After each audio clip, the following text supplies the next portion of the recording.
라디오에서 흘러나온 이름. 구 한도연 중령을 추모합니다. 100m 넘어 군단장의 손끝이 미세하게 떨렸다.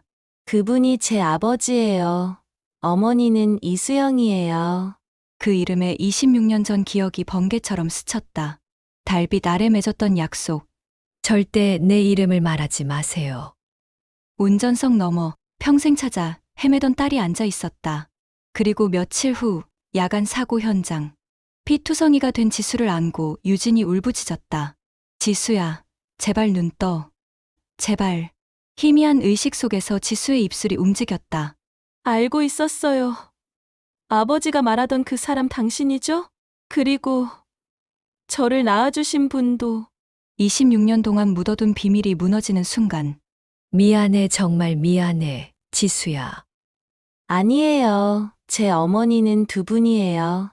두 손이 마침내 하나로 이어졌다. 오늘 사연 시작하기 전에 구독과 좋아요와 알림 설정 꼭 눌러주세요. 모두 무료입니다. 새벽 5시 30분 충남 계룡대 인근 공군 제13비행단의 활주로 끝자락에 차가운 바람이 불어왔습니다. 어둠이 채 거치지 않은 하늘 아래 경납고마다 점검등이 하나둘 켜지기 시작했죠. 금속 냄새와 항공유 냄새가 뒤섞인 공기 속에서 정비병들의 발걸음 소리가 규칙적으로 울려 퍼졌어요. 군단장 서유진은 집무실 창가에 서서 그 풍경을 내려다보고 있었습니다.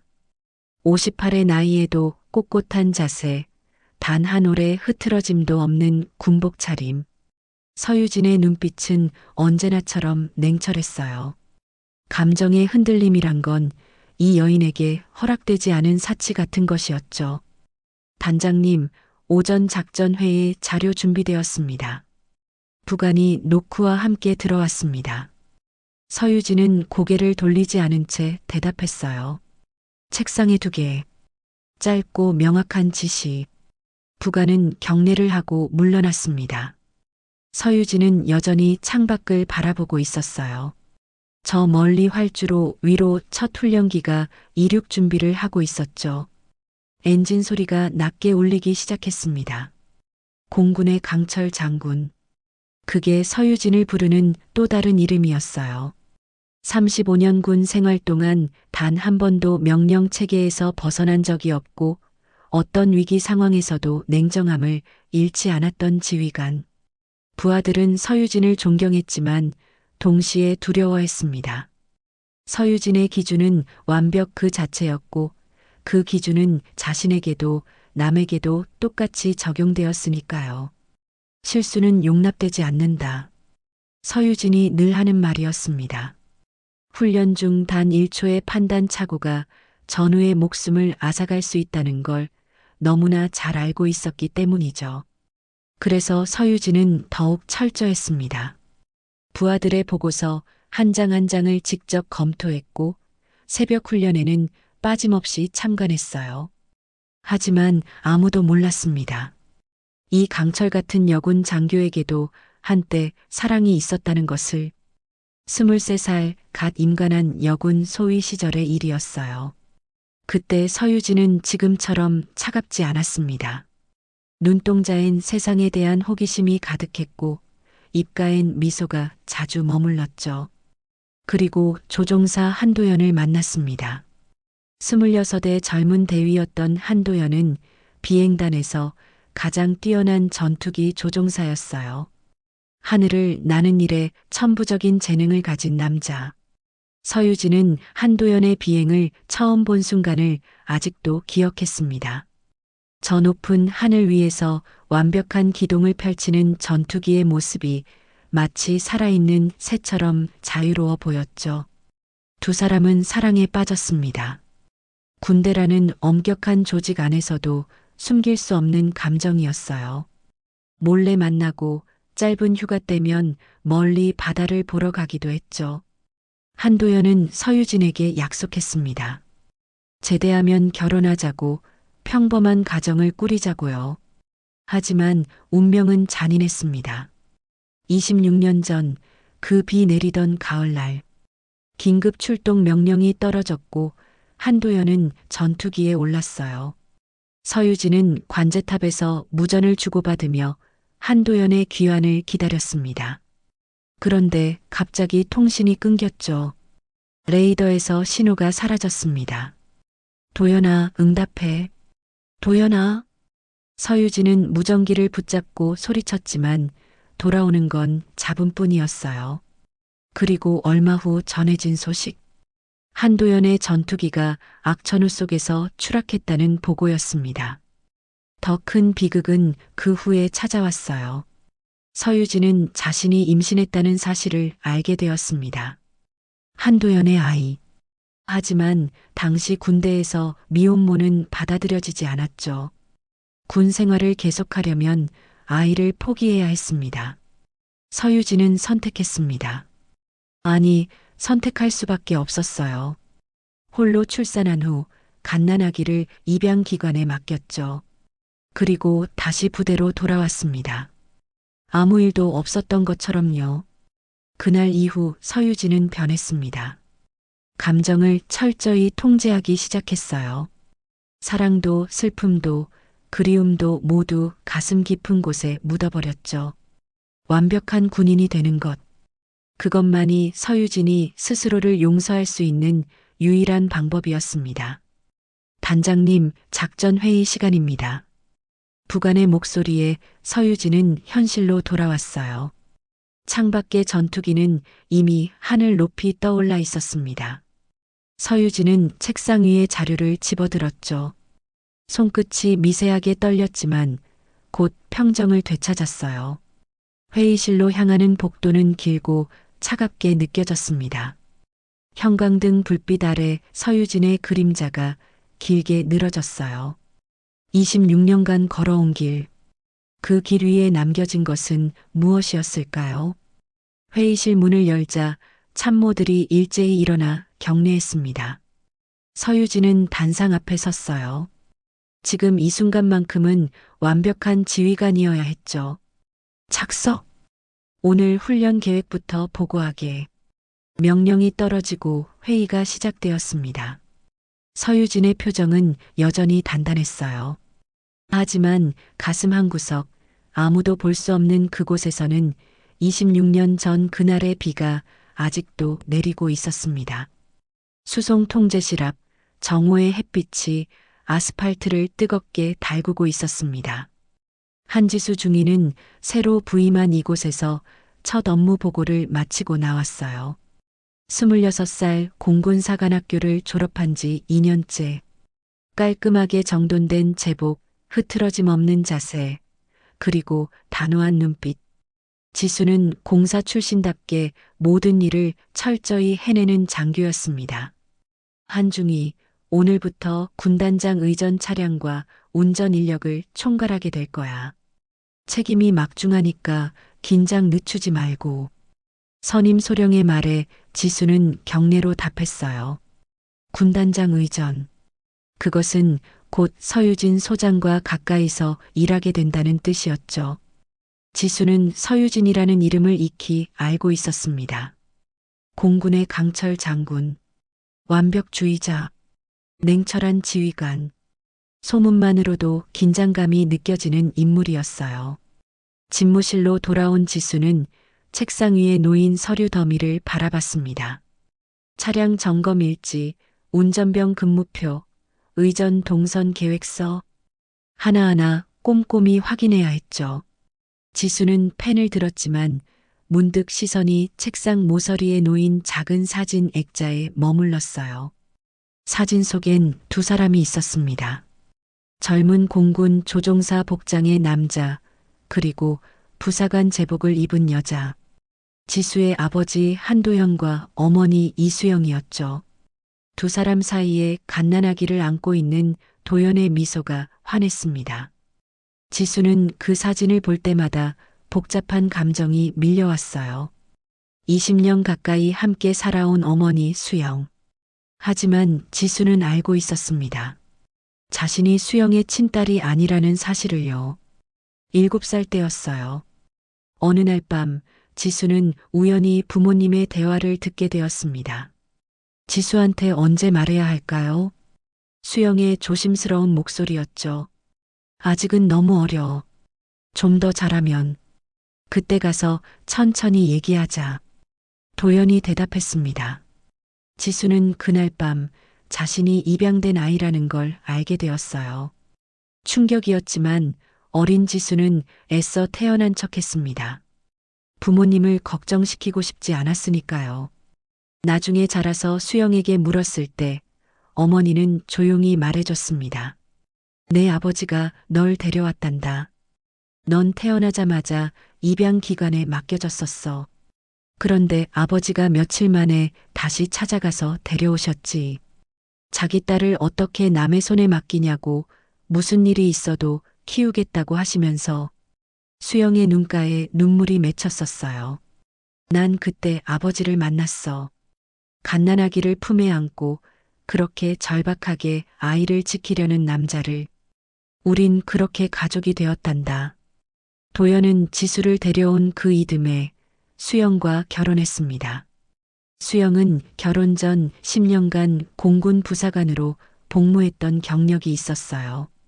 결혼 후 전역했지만 여전히 군대 가까이에서 일하고 싶어 했죠. 그래서 군무원으로 다시 공군에 돌아왔고 지금까지 근무하고 있었습니다. 결혼 5년 후 지훈이가 태어났어요. 지수에게 생후 3개월 된 동생이 생긴 거죠. 도연은 그 어느 때보다 행복해했습니다.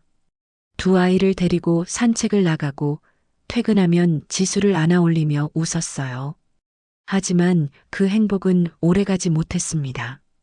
지수가 7살 되던 해 가을, 그 비 내리던 날, 긴급 출동 명령이 떨어졌고 도연은 전투기에 올랐습니다. 지수는 아직도 기억했어요. 그날 아침 아버지가 출근하기 전 자신을 꼭 안아주던 순간을요.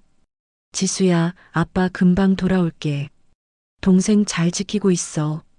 그게 마지막이었습니다. 도연의 전투기는 악천후 속에서 추락했고 돌아오지 못했어요. 지수는 아버지의 장례식에서 눈물 한 방울 흘리지 않았습니다. 옆에서 생후 3개월 된 지훈이를 안고 흐느끼는 어머니를 봤기 때문이죠. 누군가는 울지 말아야 한다고 생각했어요. 그날 이후 지수는 변했습니다. 완벽해지기로 결심했죠. 아버지가 자랑스러워할 만한 딸이 되고 싶었어요.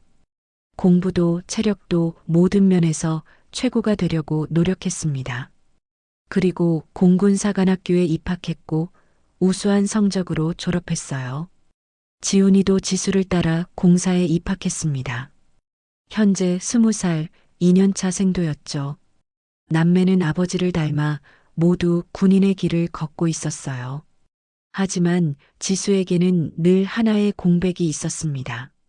생모에 대한 기억? 아니, 기억조차 없는 존재. 자신을 낳고 입양기관에 맡긴 여자. 도대체 어떤 사람이었을까요? 왜 자신을 포기했을까요? 아버지는 그 얘기를 한 번도 해주지 않았고 어머니 수영도 모르는 일이라고 했어요. 아버지는 그냥 내가 자기 딸이라고만 하셨어. 다른 건 아무것도 말씀하지 않으셨지. 지수는 그 공백을 채우기 위해 더욱 자신을 단련했습니다. 완벽한 장교가 되는 것, 냉정한 군인이 되는 것, 그것만이 자신의 존재를 증명하는 방법 같았어요. 한중이 내일 아침 7시 군단장님 의전 차량 점검 들어갑니다. 무전기에서 운전병의 목소리가 들려왔습니다. 지수는 즉시 대답했어요. 알겠습니다. 차량 점검 리스트 다시 확인하고 대기하세요. 창밖으로 활주로가 보였습니다. 전투기 한 대가 이륙하고 있었어요. 지수는 그 모습을 물끄러미 바라봤죠. 저 하늘 어딘가에 아버지도 있을까요? 자신을 지켜보고 있을까요? 책상 위 사진 속 도연의 미소가 여전히 환했습니다. 지수는 작은 한숨을 내쉬었어요. 생모가 누구든 그건 중요하지 않다고 스스로를 다독였습니다. 지금 여기 자신이 해야 할 일에 집중하는 것. 그게 군인 한지수가 할 일이었으니까요. 하지만 가슴 한구석 채워지지 않는 빈자리는 여전히 남아 있었습니다. 그 빈자리가 언젠가 무엇으로 채워질지 지수는 아직 알지 못했어요. 내일부터 군단장 서유진과 함께 일하게 됩니다. 그 차가운 눈빛의 여장군. 지수는 긴장되면서도 한편으론 기대되었어요. 완벽한 군인의 모습을 가장 가까이서 배울 수 있는 기회니까요. 지수는 서류를 정리하고 자리에서 일어났습니다. 복도를 걸으며 내일을 준비했어요. 완벽한 의전, 완벽한 업무 수행. 한지수는 그 누구보다 철저한 장교였습니다. 석양빛이 복도 창문을 통해 들어왔어요. 지수의 그림자가 길게 늘어졌습니다. 26년을 살아온 길. 그 길 위엔 사랑하는 가족이 있었고, 잃어버린 아버지가 있었고, 그리고 알지 못하는 생모가 있었죠. 운명의 실타래는 이제 막 풀리기 시작하고 있었습니다. 하지만 지수는 아직 몰랐어요. 내일부터 마주하게 될 그 여장군이 자신이 평생 찾아 헤매던 답과 얼마나 가까운 곳에 있는지를요. 아침 7시 공군 제13비행단 본부 앞은 이미 긴장감으로 가득했습니다. 한지수 중위는 군단장 의전 차량 앞에 서서 마지막 점검을 하고 있었어요. 차체에 먼지 하나 없는지, 타이어 공기압은 적정한지, 실내 온도는 쾌적한지, 모든 것이 완벽해야 했습니다. 한중이 준비 완료했습니다. 운전병이 경례와 함께 보고했어요. 지수는 고개를 끄덕이며 차량 주위를 한 바퀴 더 돌았습니다. 오늘은 군단장 서유진 소장이 공군본부 주요 회의에 참석하는 날이었죠. 왕복 4시간 거리. 지수가 직접 운전대를 잡기로 했어요. 출발 10분 전입니다. 무전기에서 알림이 들려왔습니다. 지수는 운전석에 올라 시트 위치를 조정했어요. 100미러 각도를 확인하고 계기판을 점검했죠. 손에 땀이 살짝 맺혔습니다. 첫 의전 운행. 긴장되지 않을 수 없었어요. 곧 본부 현관문이 열렸습니다. 서유진이 나타났어요. 짙은 남색 군복 차림, 흐트러짐 없는 자세, 그리고 차가운 눈빛. 지수는 재빨리 차에서 내려 경례했습니다. 한지수 중위, 금일 의전 운행 담당하겠습니다. 유진은 짧게 고개를 끄덕이고는 뒷좌석에 올랐어요. 문이 닫히는 소리가 묵직했습니다. 지수는 운전석으로 돌아와 시동을 걸었죠. 엔진이 부드럽게 돌아갔어요. 출발하겠습니다. 차량이 천천히 움직이기 시작했습니다. 부대 정문을 지나 일반 도로로 접어들었어요. 아침 햇살이 앞유리를 비추고 있었죠. 지수는 100미러로 뒷좌석을 힐끗 봤습니다. 유진은 서류를 펼쳐보고 있었어요. 표정은 여전히 냉정했습니다. 차는 고속도로에 진입했어요. 주변으로 들판이 펼쳐졌습니다. 지수는 속도를 일정하게 유지하며 운전에 집중했죠. 조용한 차 안. 서류 넘기는 소리만 가끔 들렸어요. 30분쯤 지났을까요? 지수는 라디오를 켜도 될지 잠깐 고민했습니다. 너무 조용한 것도 어색했으니까요. 조심스럽게 물었어요. 단장님, 라디오 틀어드릴까요? 그러시게. 짧은 대답이 돌아왔습니다. 지수는 라디오를 켰어요. 클래식 음악이 잔잔하게 흘러나왔죠. 차 안 분위기가 조금은 부드러워진 것 같았어요. 하지만 10분쯤 후 음악이 끝나고 아나운서의 목소리가 나왔습니다. 오늘은 공군 영웅 기념일입니다. 조국의 하늘을 지키다 산화하신 분들을 추모하는 시간을 가져보겠습니다. 지수의 손에 힘이 들어갔어요. 공군 영웅 기념일. 아버지가 떠난 날이기도 했죠. 먼저 26년 전 비행 중 실종된 조종사를 기억합니다. 한도연 중령님. 라디오에서 아버지의 이름이 흘러나오는 순간 지수는 숨이 멎는 것 같았어요.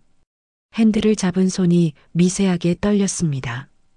한도연 중령은 악천후 속에서도 임무를 완수하기 위해 출격했으나 불의의 사고로 귀환하지 못했습니다.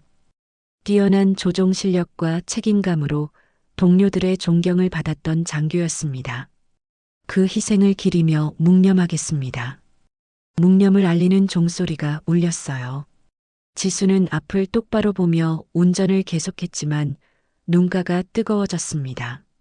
아버지가 떠나고 흐른 오랜 시간. 하지만 여전히 아버지의 빈자리는 컸어요. 백미러로 뒷좌석을 보니 유진의 모습이 보였습니다. 그런데 뭔가 이상했어요. 유진의 손이 미세하게 떨리고 있었죠. 무릎 위에 놓인 서류를 꽉 쥐고 있었습니다. 지수는 순간 놀랐어요. 저 강철 같은 군단장이 흔들리고 있다니. 무엇 때문일까요? 혹시 한도연이라는 이름을 아는 걸까요? 라디오는 계속 추모 방송을 이어갔습니다. 한도연 중령은 당시 26의 나이로 비행단에서 가장 촉망받는 조종사였습니다.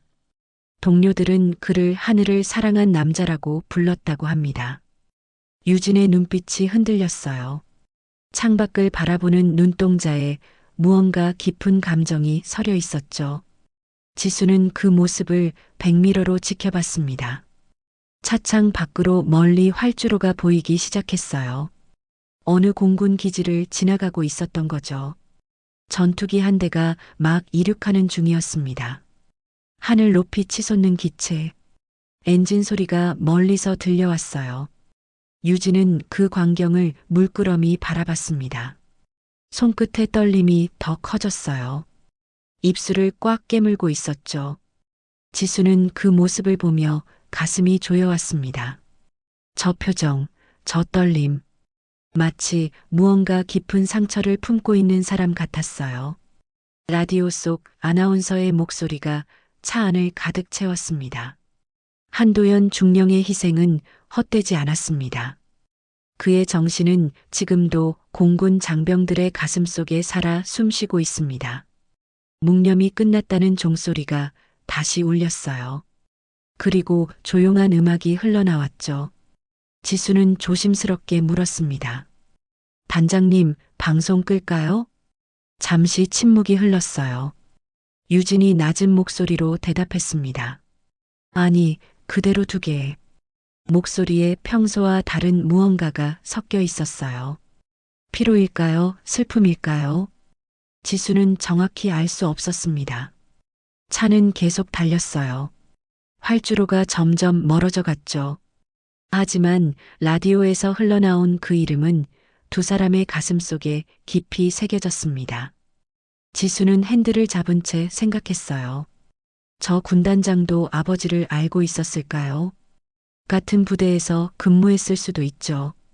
아니면 아버지의 후배였을 수도 있고요. 그렇다면 저 떨림의 의미는 무엇일까요?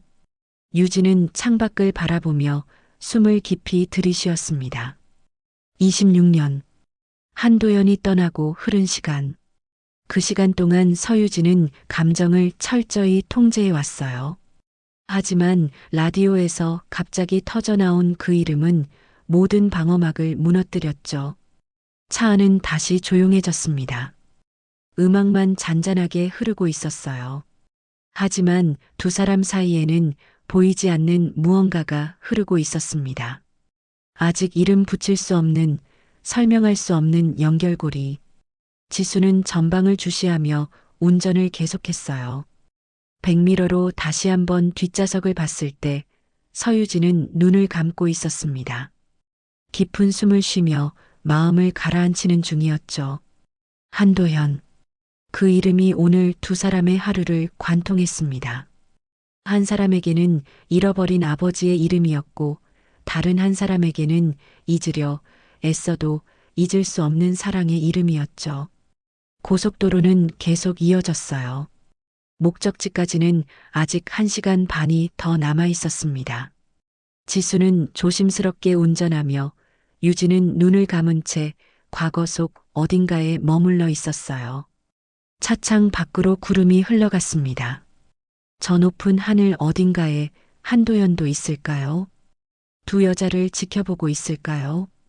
아직 알지 못하는 곧 밝혀질 진실을 안고서요. 라디오 방송이 끝나고 차 안에는 무거운 침묵이 흘렀습니다. 지수는 백미러로 유진의 표정을 다시 한번 살폈어요. 여전히 창밖을 바라보고 있는 모습. 하지만 분명히 뭔가 달랐습니다. 평소의 냉정함이 아닌 깊은 동요가 느껴졌죠. 지수는 조심스럽게 손을 뻗어 라디오를 껐습니다. 음악이 멈추자 차 안은 더욱 조용해졌어요. 엔진 소리와 타이어가 아스팔트를 구르는 소리만 들렸죠. 한참을 침묵하던 지수가 입을 열었습니다. 단장님. 방금 방송에 나온 분이요. 지수의 목소리가 미세하게 떨렸어요. 이 말을 해야 할지 말아야 할지 고민했지만 왠지 모르게 해야만 할 것 같았습니다. 그분이 제 아버지예요. 순간 차 안의 공기가 얼어붙었습니다. 유진의 눈동자가 크게 흔들렸어요. 고개를 천천히 돌려 지수의 뒷모습을 바라봤죠. 입술이 미세하게 떨렸습니다. 뭐라고? 유진의 목소리가 낮게 나왔어요. 평소와 달리 힘이 빠져 있었죠. 한도연 중령님이 제 아버지입니다. 제가 7살 때 돌아가셨어요. 지수는 계속 전방을 주시하며 말했습니다. 핸들을 잡은 손에 땀이 맺혔어요. 어머니는 이수영이에요.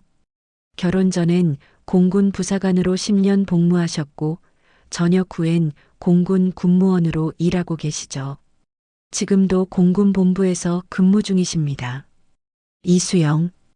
그 이름이 유진의 귓가를 때렸습니다. 머릿속이 하얗게 변하는 것 같았어요. 26년 전 기억이 번개처럼 스쳐 지나갔죠. 이수영. 당시 자신의 부하 부사관이었던 여자. 부드럽지만 단호했던 책임감 강한 부사관. 유진이 소위로 첫 부대에 배치받았을 때 함께 근무했던 하사였어요. 수영은 유진보다 5살 많았습니다.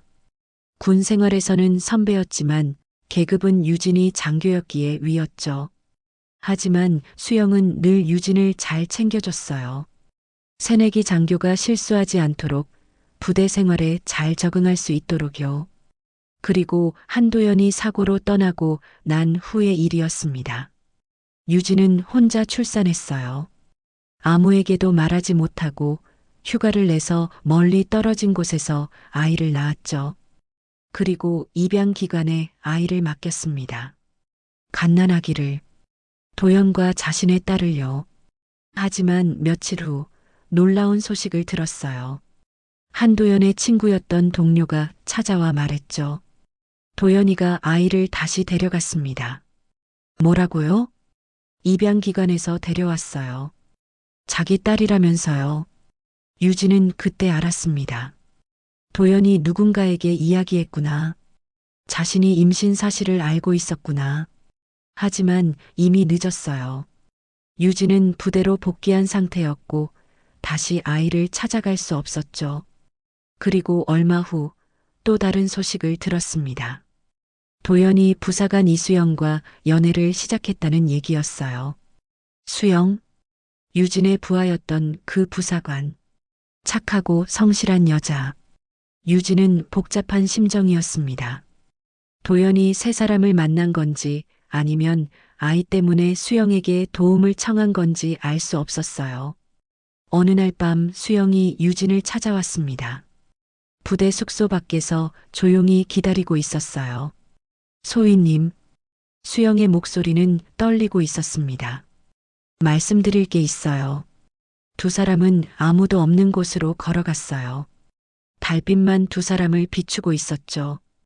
한도연 대위님한테서 들었어요. 아이가 소희님의 딸이라는 거. 유진은 대답하지 못했습니다. 입술만 떨렸죠. 도연 대위님이 아이를 데려왔는데 혼자 키우기가 힘들대요. 저한테 도움을 청했어요. 수영의 눈에 눈물이 맺혔어요. 저는 도연 대위님을 좋아해요. 그리고 그 아이도 사랑할 수 있을 것 같아요. 하지만 소희님께 먼저 여쭤봐야 할 것 같았어요. 제가 그 아이를 키워도 될까요? 유진은 고개를 들어 하늘을 바라봤습니다. 별들이 총총히 빛나고 있었어요. 가슴이 찢어지는 것 같았죠. 부탁드립니다. 유진의 목소리가 갈라졌습니다. 제가 키울 수 없어요. 제발 그 아이를 잘 부탁드립니다.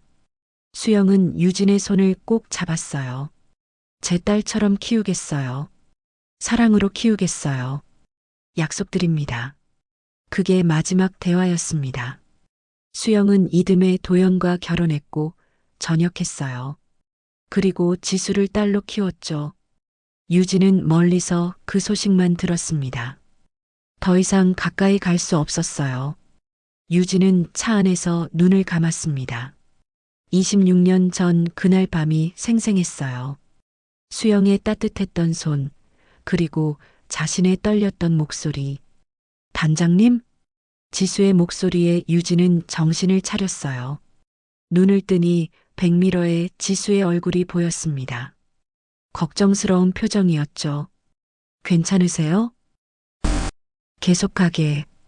유진의 목소리는 힘겹게 나왔습니다. 지수는 더 이상 묻지 않고 운전에 집중했어요. 유진은 창밖을 바라봤습니다. 저 앞 운전석에 앉아 있는 여자. 깔끔한 군복 차림, 단정한 자세. 26년 만에 다시 만난 딸. 하지만 지수는 모르고 있었어요. 자신의 생모가 바로 뒷좌석에 앉아 있다는 사실을요. 가슴이 미어졌습니다. 말해야 할까요? 아니, 말할 수 있을까요? 26년간 숨겨온 비밀을, 완벽한 군인으로 살아온 자신의 과거를요. 어머니가 늘 말씀하셨어요. 지수가 다시 입을 열었습니다. 아버지는 하늘을 사랑한 사람이었다고, 그리고 저를 너무 사랑했다고요. 유진의 눈가에 눈물이 맺혔어요. 하지만 흘리지 않았습니다. 꾹 참았죠. 어머니 이수영은 제게 최고의 엄마예요. 친엄마보다 더 잘해주셨어요. 그 말이 유진의 가슴을 찔렀습니다. 아팠지만 동시에 안도감도 들었어요. 수영이 약속을 지켰구나. 지수를 사랑으로 키웠구나. 저도 어머니처럼 훌륭한 군인이 되고 싶어요. 아버지처럼 하늘을 지키고 싶고요. 지수의 목소리에 자부심이 묻어났습니다. 유진은 그 모습을 지켜봤어요. 딸이 이렇게 멋지게 자랐다니. 가슴이 벅차올랐죠. 하지만 말할 수 없었습니다. 이제 와서 나타나 내가 내 엄마야라고 말할 수 없었어요. 지수에게는 이수영이라는 훌륭한 어머니가 있었으니까요. 유진이 끼어들 자리는 없었습니다. 차는 계속 달렸어요. 목적지까지 1시간.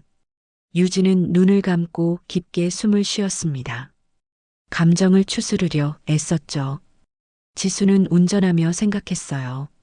왜 군단장님이 저렇게 동요했을까? 혹시 아버지와 친분이 있었던 걸까? 아니면 단순히 전사자를 애도하는 마음이었을까? 두 사람 사이에 흐르는 침묵은 무거웠습니다. 하지만 그 속에는 말로 표현할 수 없는 피로 이어진 연결고리가 숨어 있었어요. 아직 밝혀지지 않은, 곧 터져나올 진실이요. 햇빛이 차창을 비쳤습니다. 길은 계속 이어졌고 두 사람의 운명도 한 걸음씩 진실을 향해 나아가고 있었습니다. 잠시 쉬어가겠습니다.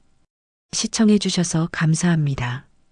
회의를 마치고 부대로 돌아온 건 오후 6시가 넘어서였습니다. 지수는 유진을 본부 앞에 내려드린 후 차량을 주차장으로 몰고 갔어요.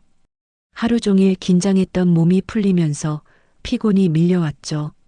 하지만 마음 한구석은 여전히 무거웠습니다. 오늘 차 안에서의 침묵, 군단장의 흔들리던 눈빛, 그 모든 게 마음에 걸렸어요. 혹시 자신이 괜한 말을 한 건 아닐까? 아버지 이야기를 꺼낸 게 실수였을까요? 지수는 차에서 내려 하늘을 올려다봤습니다. 붉게 물든 저녁 노을이 활주로 위로 펼쳐져 있었어요. 아버지가 마지막으로 본 하늘도 이랬을까요? 지수는 작은 한숨을 내쉬며 숙소로 향했습니다. 한편 유진은 집무실에 홀로 남아 있었어요. 책상 앞에 앉았지만 서류는 한 장도 넘기지 못했습니다. 머릿속이 복잡했죠. 오늘 들은 그 이름들. 한도현, 이수영, 그리고 한지수. 창밖으로 어둠이 내려앉기 시작했습니다. 부대의 불빛들이 하나둘 켜지고 있었어요. 유진은 자리에서 일어나 창가에 섰죠. 멀리 활주로가 보였습니다. 조명등이 길게 늘어서 있었어요. 시계를 보니 밤 10시가 넘어가고 있었습니다. 부가는 진작 퇴근했고 복도는 조용했어요. 유진은 천천히 책상 뒤편 금고 쪽으로 걸어갔습니다.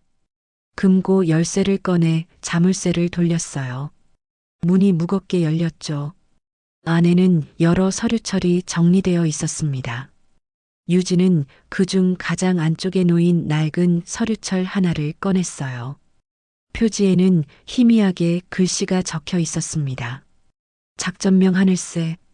유진은 그 서류철을 들고 책상으로 돌아왔습니다. 의자에 앉아 천천히 표지를 넘겼어요. 첫 장에는 날짜가 적혀 있었죠. 26년 전 그 가을. 두 번째 페이지. 한도현 실종 보고서였습니다. 비행 중 실종, 기체 추락 추정, 생존 가능성 희박. 차가운 글씨들이 빼곡히 적혀 있었어요. 유진은 그 글씨를 따라 손끝을 움직였습니다. 도연의 이름 위를 천천히요. 그날의 기억이 생생했어요. 관제탑에서 무전기를 붙잡고 소리치던 자신. 돌아오지 않는 대답. 그리고 모든 희망이 사라지던 순간. 유진은 페이지를 넘겼습니다. 세 번째 장. 신생아 위탁 문건이었어요. 출생신고서, 입양기관 의뢰서, 그리고 철회 기록. 도연이 아이를 다시 데려간 날짜가 적혀 있었죠. 네 번째 장에는 사진이 한 장 끼워져 있었습니다. 갓난아기의 사진. 작고 빨간 얼굴, 꼭 쥔 주먹. 유진은 그 사진을 들어 올렸어요. 손이 떨렸습니다. 지수야. 낮은 목소리가 조용한 집무실에 울렸어요. 유진의 눈가에 눈물이 맺혔죠. 26년 만에 꺼내본 딸의 사진. 너무 작았던 그 아이가 이제 어엿한 장교가 되어 자신의 차를 운전하고 있다니. 유진은 마지막 페이지를 펼쳤습니다. 거기에는 손으로 직접 쓴 글씨가 있었어요.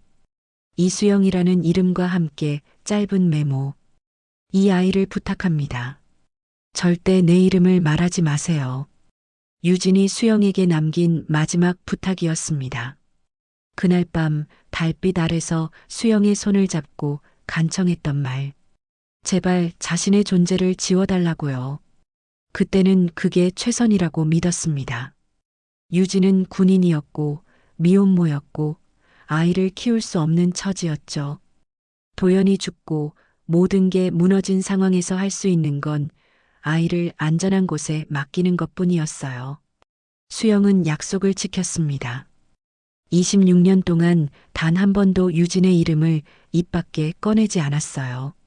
지수는 수영을 엄마로 알고 자랐죠. 그게 맞다고 생각했습니다. 그게 아이를 위한 길이라고요. 유진은 서류철을 천천히 닫았습니다. 책상 위에 올려놓고 한참을 바라봤어요. 작전명 하늘새. 도연이 하늘을 사랑했기에 붙인 이름이었죠. 그때를 떠올렸습니다. 26년 전 임신 사실을 알게 되었을 때요. 유진은 소위였고 임무 수행 중이었습니다. 중요한 작전이 눈앞에 있었죠. 하지만 몸 상태가 이상했어요. 병원에 갔고 임신 사실을 확인했습니다. 충격이었지만 동시에 두려웠어요. 당시 군대에서 미혼 임신은 용납되지 않았죠. 전역해야 하는 상황. 하지만 유진은 작전을 포기할 수 없었습니다. 그게 마지막 도연과의 약속이었으니까요. 작전 끝나면 결혼하자. 우리 가족 만들자. 도연이 웃으며 했던 말. 하지만 도연은 그 약속을 지키지 못했어요. 작전에 차질이 생겨 약속을 지킬 수 없었죠. 유진은 임신 사실을 숨기고 작전을 완수했습니다. 배가 불러오는 걸 감추기 위해 더 큰 사이즈의 군복을 입었고 몸 상태가 안 좋아도 참았어요. 동료들은 눈치채지 못했죠. 작전이 끝난 후 유진은 휴가를 냈습니다. 멀리 떨어진 곳으로 가서 혼자 아이를 낳았어요. 아무도 없는 작은 병원에서 의사와 간호사에게만 사실을 말하고요. 아이가 태어났습니다. 작고 약한 울음소리. 유진은 그 아이를 품에 안았어요. 도연을 닮은 눈, 자신을 닮은 입술, 눈물이 주르륵 흘러내렸죠. 하지만 안을 수 없었습니다. 키울 수 없었어요. 군 생활을 계속하려면 아이를 포기해야 했죠. 유진은 입양기관에 연락했고 사흘 후 아이를 맡겼습니다. 가슴이 찢어지는 것 같았어요. 하지만 달리 방법이 없었죠. 유진은 부대로 돌아왔습니다. 아무 일 없던 것처럼요. 그런데 며칠 후 놀라운 소식을 들었습니다. 도연이 입양기관에서 아이를 다시 데려갔다는 얘기. 유진은 믿을 수 없었어요. 어떻게 알았을까요? 도연은 이미 죽었는데 나중에 알고 보니 도연이 친한 선배에게 이야기해뒀더군요. 만약 자신에게 무슨 일이 생기면 유진을 살펴달라고. 그래서 그 선배가 눈치챘던 거죠. 유진의 임신과 출산을요. 그 선배는 아이를 데려와 한동안 돌봤습니다. 하지만 혼자서는 힘들었어요. 그래서 도연의 다른 동료인 이수영에게 도움을 청했죠. 수영은 유진의 부하였습니다. 착하고 책임감 강한 부사관. 수영은 아이를 본 순간 사랑에 빠졌어요. 그리고 유진을 찾아왔죠. 그날 밤 대화가 유진의 인생을 바꿨습니다. 수영에게 아이를 맡기기로 결정했고 자신의 존재를 완전히 지우기로 했어요. 수영은 약속했죠. 절대 유진의 이름을 말하지 않겠다고요. 유진은 책상 위의 서류철을 손으로 쓰다듬었습니다. 26년간 봉인해둔 과거. 하지만 오늘 그 과거가 다시 눈앞에 나타났어요. 한지수, 딸, 26년 만에 만난 아이. 유진은 창밖을 바라봤습니다. 밤하늘에 별들이 빛나고 있었어요. 도연도 저 하늘 어딘가에 있을까요? 자신을 지켜보고 있을까요? 도연아? 유진의 목소리가 떨렸습니다. 우리 딸이 정말 잘 컸어. 내가 봤으면 좋았을 텐데. 눈물이 볼을 타고 흘러내렸어요. 26년 동안 참았던 눈물. 이제는 더 이상 참을 수 없었습니다. 유진은 서류철을 다시 금고에 넣었습니다. 문을 잠그고 열쇠를 서랍에 넣었어요. 하지만 마음속 문은 이미 열려버렸죠. 내일 다시 지수를 마주해야 합니다. 아무렇지 않은 척 명령을 내리고 냉정한 군단장으로 행동해야 해요. 하지만 이제 그게 가능할까요? 유진은 책상 앞에 앉아 고개를 숙였습니다.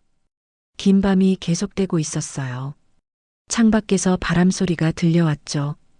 그 바람은 26년 전 그날의 바람처럼 차갑고 쓸쓸했습니다.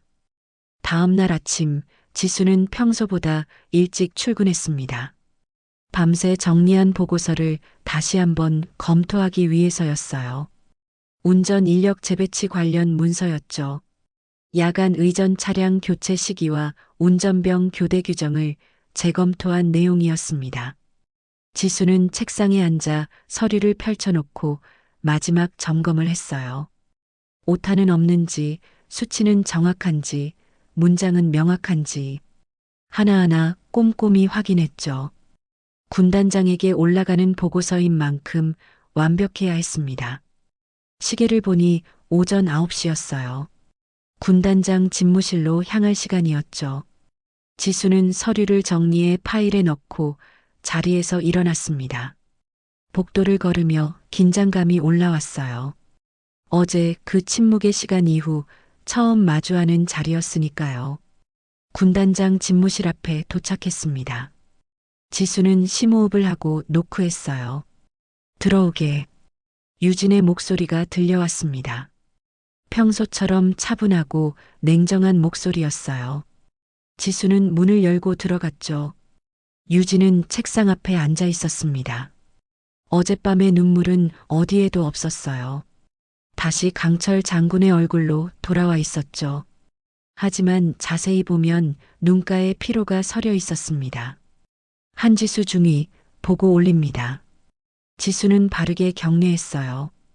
유진이 고개를 끄덕이며 손짓했습니다. 앉게.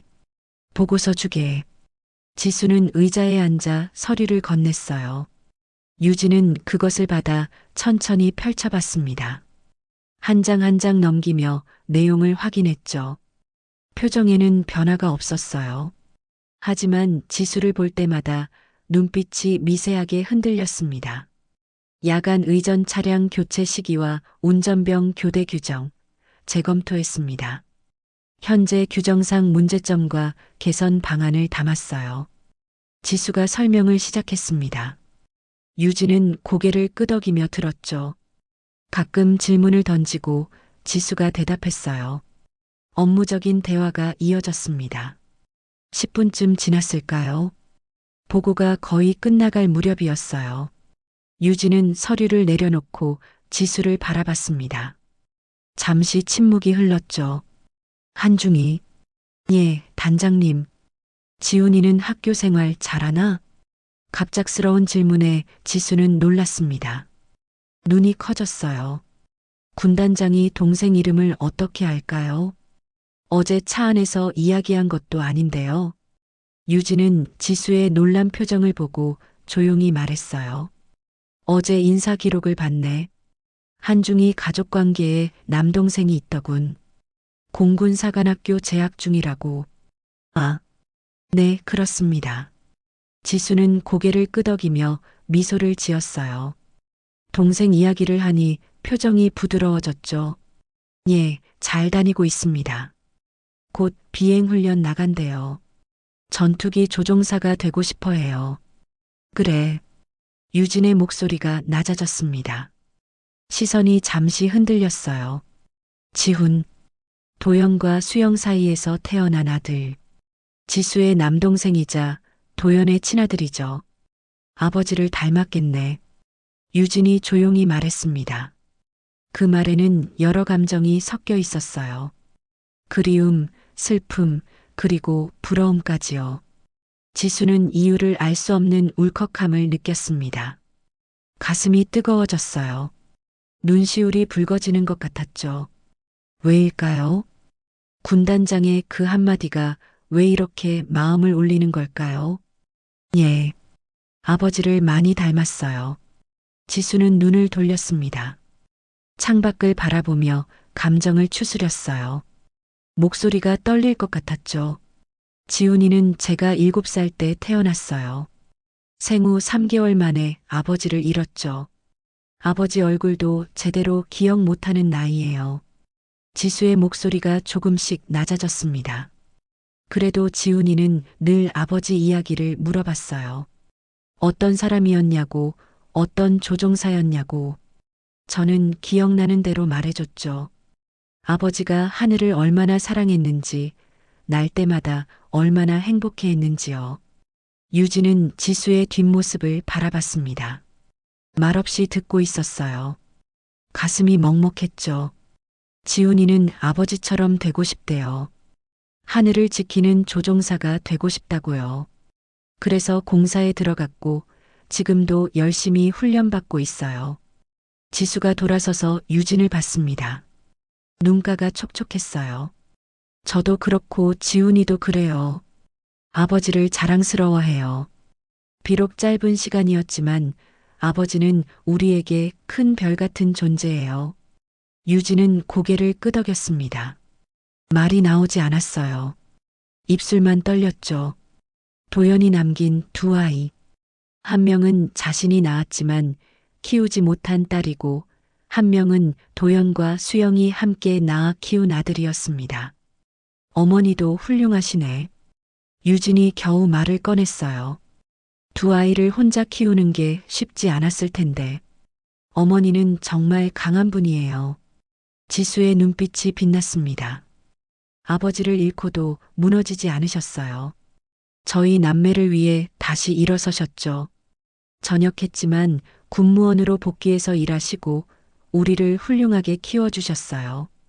이수영 씨는 정말 대단한 분이야. 유진이 진심으로 말했습니다. 그건 진짜였어요. 수영은 약속을 지켰고 두 아이를 사랑으로 키웠죠.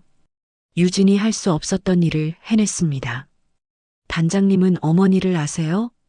지수가 조심스럽게 물었어요. 유진은 잠시 망설이다 대답했습니다. 옛날에 같은 부대에서 근무한 적이 있네.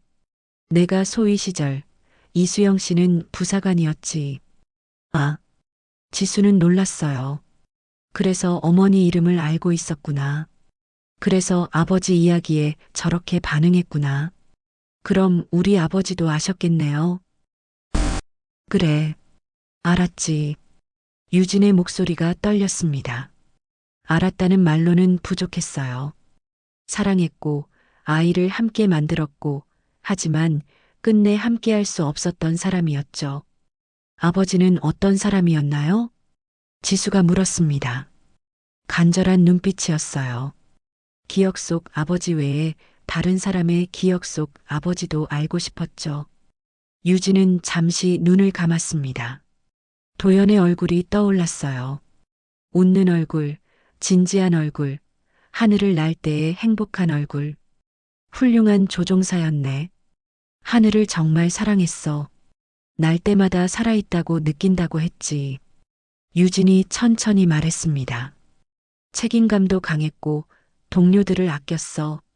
늘 다른 사람을 먼저 생각했지. 그래서 모두가 존경했네. 그랬군요. 지수는 미소를 지었어요. 눈물이 맺혔지만 행복한 미소였죠. 고맙습니다, 단장님.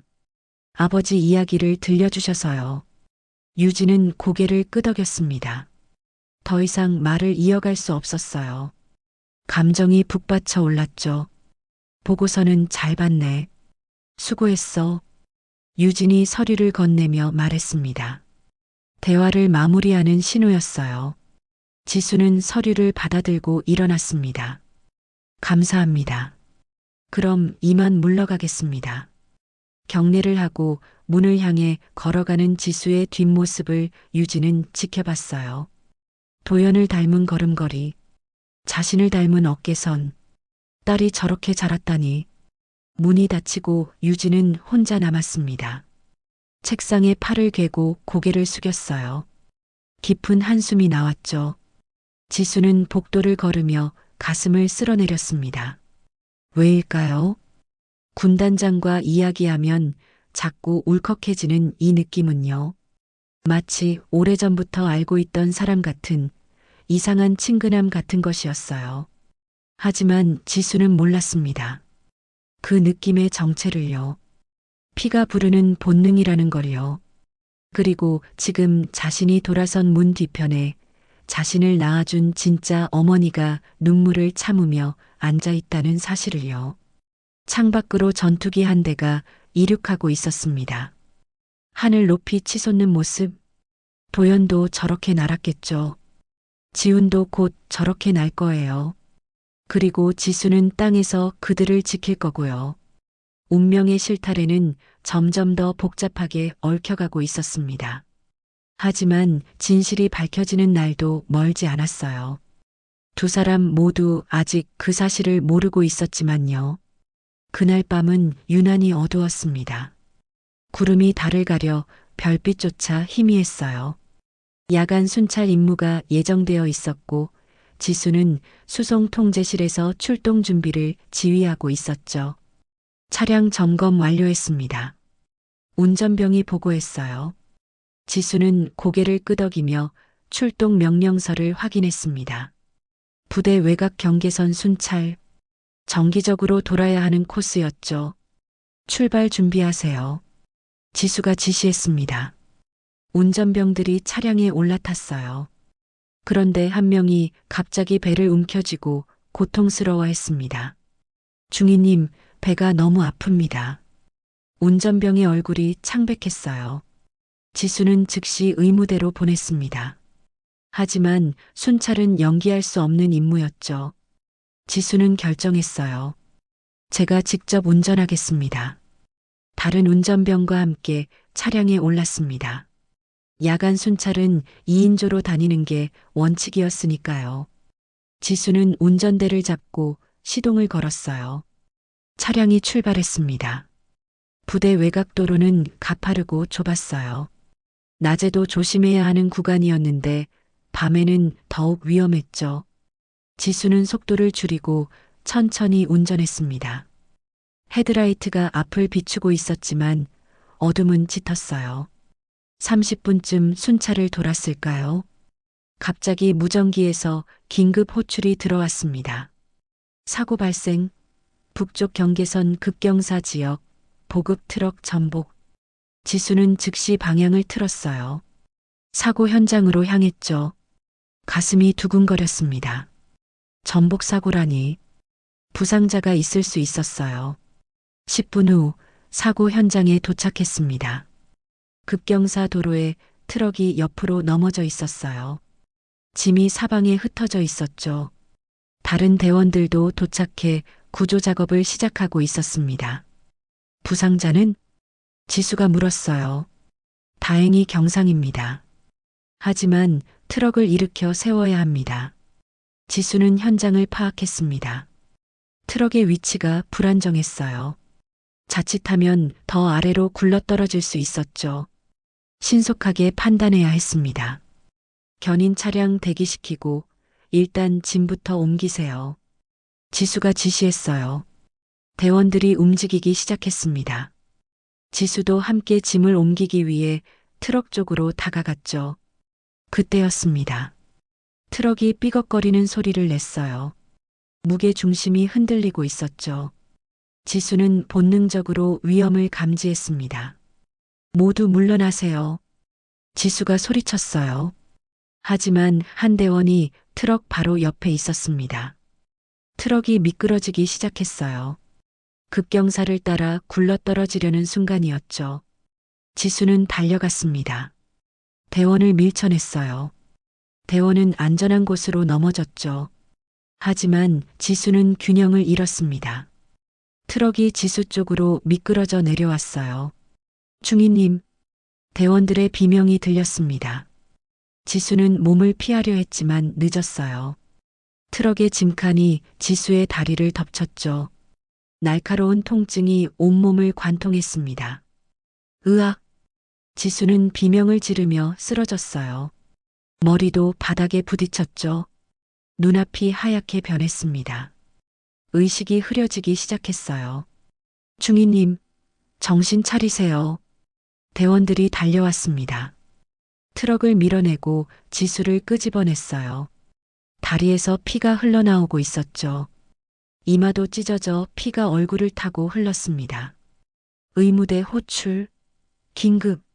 무전기에서 다급한 목소리가 울려 퍼졌어요. 그 소식은 곧바로 본부로 전달되었습니다. 집무실에서 야근 중이던 유진이 무전을 받았어요. 한지수 중이 부상. 그 말을 듣는 순간 유진의 얼굴이 창백해졌습니다. 차대기. 유진은 서류를 던지듯 내려놓고 뛰쳐나갔어요. 복도를 달렸습니다. 계단을 내려가 차량에 올랐죠. 사고 현장으로 최대한 빨리. 운전병이 급출발했습니다. 유진은 뒷좌석에서 손을 꽉 쥐고 있었어요. 가슴이 터질 것 같았죠. 지수, 제발 무사해야 한다고 속으로 되뇌었습니다. 20분이 영원처럼 느껴졌어요. 차가 사고 현장에 도착했을 때 의무병들이 이미 응급처치를 하고 있었습니다. 지수는 들것에 누워 있었어요. 얼굴이 피로 범벅이었죠. 유진은 차에서 뛰어내려 지수에게 달려갔습니다. 무릎을 꿇고 지수의 손을 붙잡았어요. 손이 차가웠습니다. 지수야, 제발 눈 떠. 유진의 목소리가 떨렸어요. 눈물이 주르륵 흘러내렸죠. 26년 동안 참았던 모든 감정이 터져 나왔습니다. 지수의 눈꺼풀이 미세하게 움직였어요. 천천히 눈을 떴죠. 흐릿한 시야에 유진의 얼굴이 보였습니다. 울고 있는 얼굴이었어요. 사령님, 지수의 입술이 떨렸습니다. 목소리는 간신히 나왔죠. 알고 있었어요. 뭘? 유진이 지수의 손을 더욱 꽉 잡았어요. 아버지가 돌아가시기 전에 어머니한테 말씀하셨대요. 지수의 목소리가 끊어졌습니다. 숨을 헐떡이며 계속 말했어요. 자기한테 정말 중요한 사람이 있었다고. 함께 할 수 없었던 사람. 유진의 눈이 커졌습니다. 그 사람이 당신이죠? 지수가 물었어요. 눈물이 눈가에 맺혔죠. 그리고 저를 낳아주신 분도. 유진은 대답할 수 없었습니다. 목이 메었어요. 고개만 끄덕였죠. 그랬구나. 지수가 작게 웃었습니다. 슬프고도 행복한 미소였어요. 그래서 단장님 볼 때마다 그렇게 마음이 끌렸던 거구나. 유진은 지수의 손을 이마에 갖다 댔습니다. 흐느끼기 시작했어요. 미안해. 정말 미안해, 지수야. 26년 동안 묻어둔 말들이 터져 나왔습니다. 키우지 못해서 미안해. 곁에 없어서 미안해. 아니에요. 지수가 고개를 저었어요. 눈물이 볼을 타고 흘렀죠. 어머니, 제 어머니는 두 분이에요. 한 분은 저를 낳아주셨고, 한 분은 저를 키워주셨어요. 지수의 손이 유진의 손을 꼭 잡았습니다. 둘 다 감사해요. 의무병이 다가왔어요. 단장님, 지금 병원으로 이송해야 합니다. 유진은 고개를 끄덕였습니다. 지수를 놓을 수 없었지만 치료가 급선무였죠. 함께 갈게. 내가 옆에 있을게. 유진이 지수의 손을 놓지 않은 채 말했어요. 들것이 앰뷸런스로 옮겨졌고 유진도 함께 탔습니다. 앰뷸런스가 출발했어요.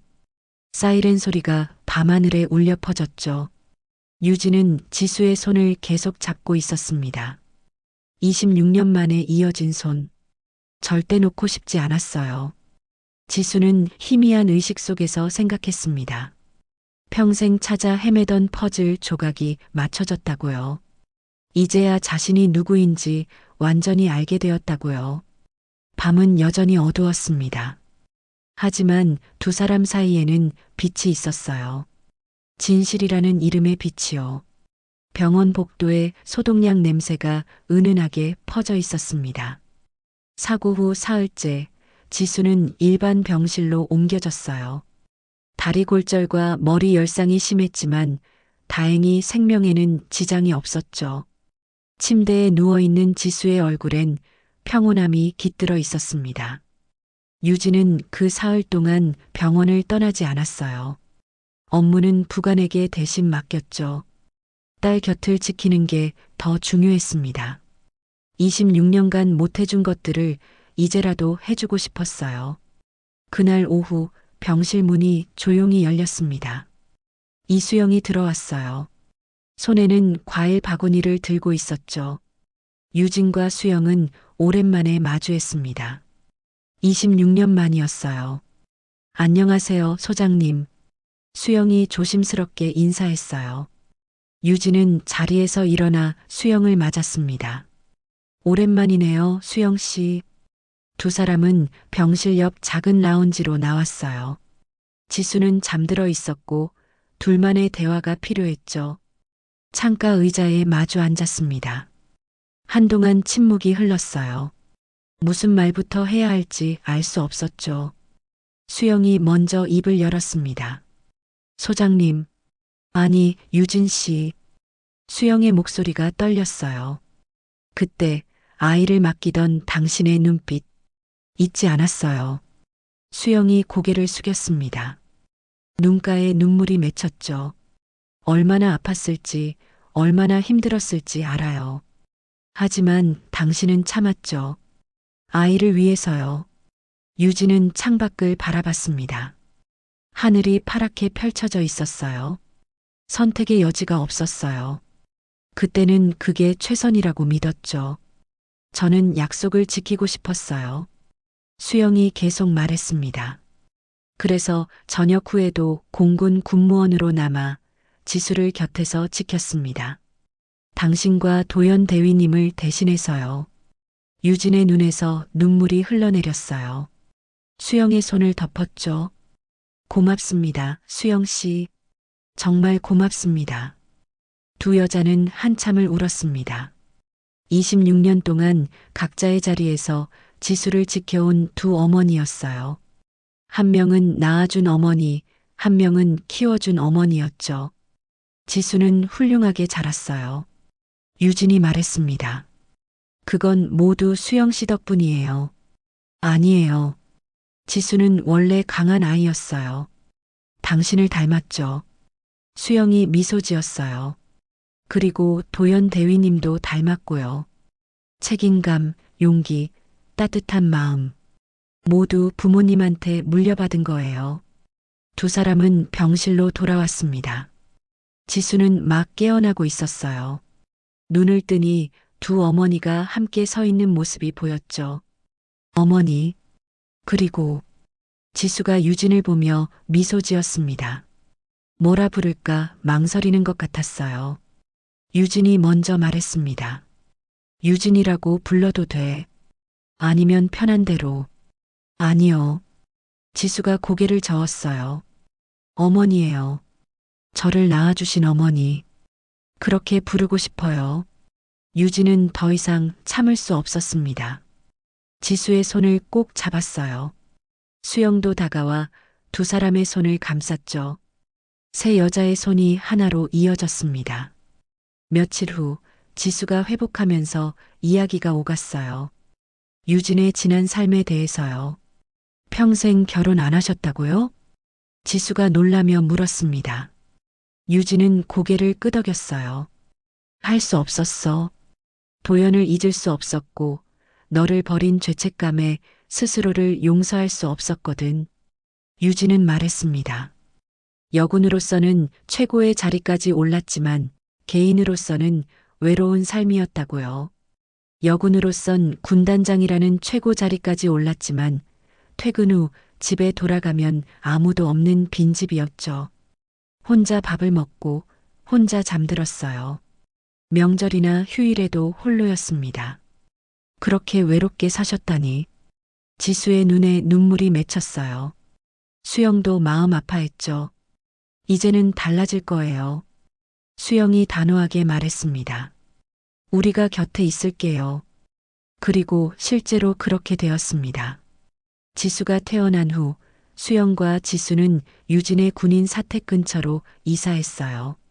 같은 동네에서 살기 시작한 거죠. 저녁이면 함께 식사하고 주말이면 함께 시간을 보냈습니다. 유진은 더 이상 혼자가 아니었어요. 어느 토요일 오후였습니다. 병실에 젊은 생도 한 명이 들어왔어요. 단정한 공사생도복 차림, 20살의 한지훈이었죠. 누나. 지훈이 밝게 웃으며 다가왔습니다. 지수는 반갑게 동생을 맞았어요.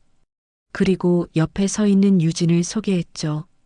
지훈아, 이분이 내 생모셔. 지훈은 놀라서 유진을 바라봤습니다. 하지만 곧 이해한다는 듯 고개를 끄덕였어요. 어머니 수영에게서 이미 이야기를 들었던 거죠. 지훈은 유진 앞에서 바르게 서서 거수 경례를 붙였습니다. 공군사관학교생도 한지훈, 경례. 유진은 미소를 지으며 답례했어요. 지훈이 경례를 풀고 말했습니다. 소장님, 저도 어머니라고 불러도 될까요? 응? 유진이 놀랐어요. 지훈이 진지한 표정으로 계속 말했습니다. 제 친어머니는 이수영이지만 소장님도 저한테는 어머니 같은 분이세요. 누나를 낳아주셨고 공군 여군으로서 최고의 자리까지 오르신 분이잖아요. 저도 소장님을 두 번째 어머니처럼 생각하고 싶어요.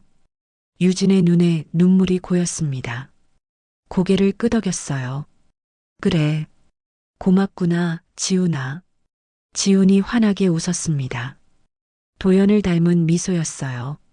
그날 저녁 네 사람은 병실에서 함께 시간을 보냈습니다. 수영이 준비해온 도시락을 나눠 먹으며 옛날 이야기를 나눴어요. 도연의 이야기도 나왔죠. 웃음과 눈물이 섞인 시간이었습니다. 창밖으로 저녁 노을이 지고 있었어요. 하늘이 붉게 물들었죠. 그때 멀리서 전투기 편대가 날아왔습니다. 훈련을 마치고 돌아오는 비행단이었어요. 유진은 자리에서 일어나 창가로 갔습니다. 전투기들이 하늘을 가르며 은빛 비행선을 그렸어요. 완벽한 편대 비행이었죠.